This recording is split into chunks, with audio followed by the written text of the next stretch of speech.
I call Barbara Stewart. Mr. Chair, I would like to take a brief call on vote health. No, New Zealand First has always said that health is a really critical investment, and if we ignore it at our peril. We really know that some of the problems that we have got are becoming totally overwhelming and unmanageable.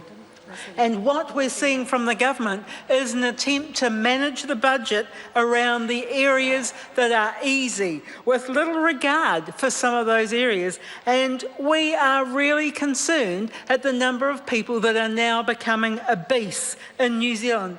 And when we went through the financial reviews, not many DHBs had thought about, nor was there any money from the government for programs to address obesity.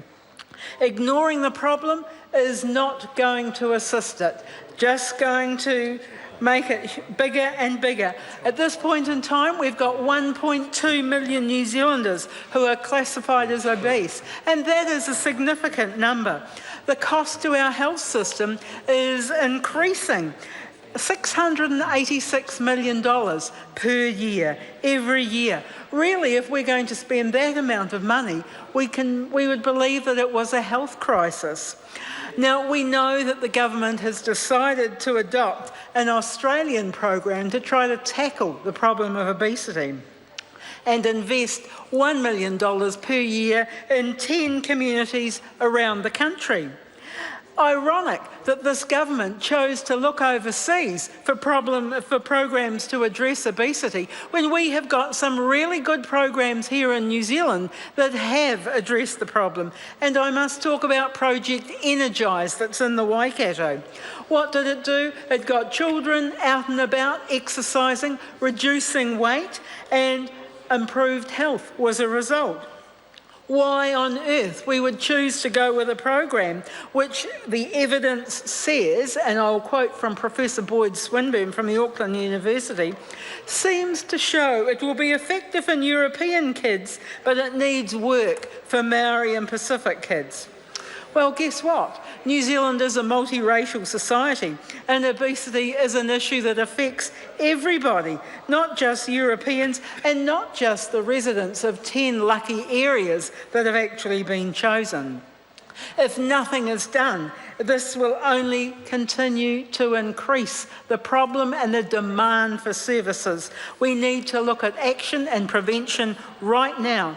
Take some real practical steps to ensure that New Zealand families can address the problem themselves.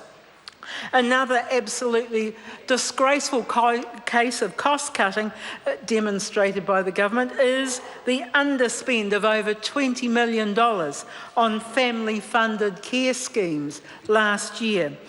The scheme was originally set up so that family members of disabled people could be compensated for the time and the effort that they put into caring for their loved ones. And I can assure you that this is not a little job. It's a very difficult job, and there is little appreciation.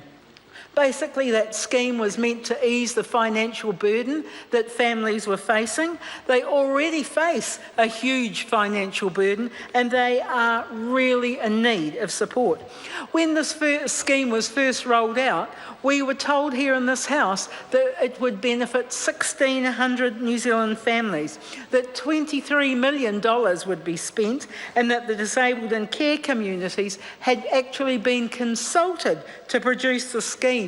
When we look at the reality, out of the projected 1,600 families, only 187 families have been allowed or are able to take up the opportunity, and just over $2 million has been spent.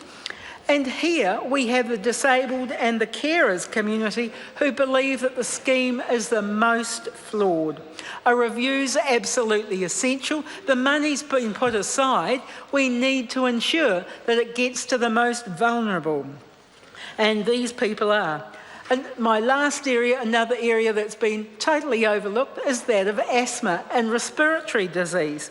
We know that there are over 500,000 Kiwis suffering from asthma, and the costs are estimated to cost in the vicinity of $800 million a year. I call Adrian